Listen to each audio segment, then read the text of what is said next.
Hello everybody and welcome back to another video. Today I'd like to discuss everything we currently know about the Scorching. As Tui stated, we will learn all about the Scorching and how it unfolded in the upcoming Wings of Fire guidebook, A Guide to the Dragon World. I'm so excited for this to come out, so I've decided in the meantime to cover everything we know so far about the events to set the entire story into motion. This video idea was suggested to me by Bursting Rainbows, and it's something I've wanted to cover for ages now. The only spoilers you may encounter are things related to scavengers and their intelligence, although I don't count that as being anything major. Anyways, without further ado, let's get into the video. The timeline in Wings of Fire is based on the Scorching, so dates are calculated with AS at the end to indicate after the Scorching. It was a massive world-changing event in the story, and the fact that the dragon timeline is sorted using this as a marker is a clear indication of it. The current events of the story take place around 5012 AS, so several thousand years after the Scorching occurred. So now that you're aware about how long ago it was, exactly what happened that is so historic? Dragons on Pyra have to rely on ancient scrolls and passed down stories for their knowledge on the subject, so you don't have too much to go off of until A Guide to the Dragon World releases. However, here's what we know so far. Around 5,000 years ago, scavengers, or humans, were the dominant species on the continent.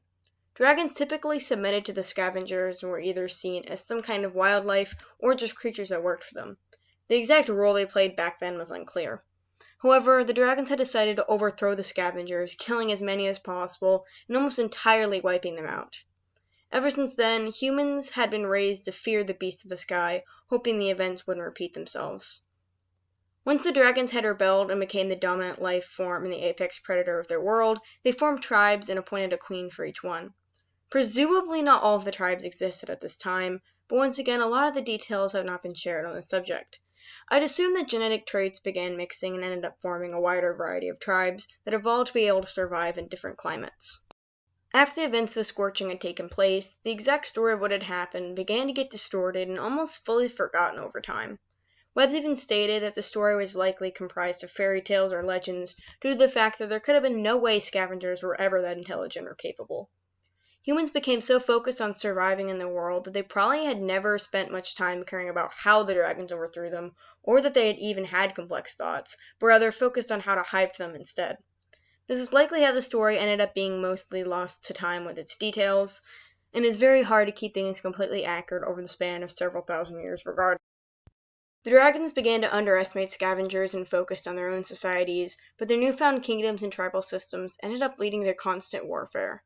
The continent of Pyra had barely found peace after the Scorching, and conflicts usually ended in violence. The whole idea of the Scorching leaves a lot of questions. How many tribes were there if the dragons had formed the idea of them so late? What caused them to rebel against the humans? Was it a territorial dispute or more of a protest against enslavement? Maybe dragons were seen as wildlife or simply just mindless predators, and the humans didn't expect them to have complex thoughts enough to fight back against their treatment, or they could have been enslaving the dragons, aware of the extent of their thoughts. Having fire at their disposal would be easy to help wield weapons, and they may have been used as guards around their civilizations so animals wouldn't attack them.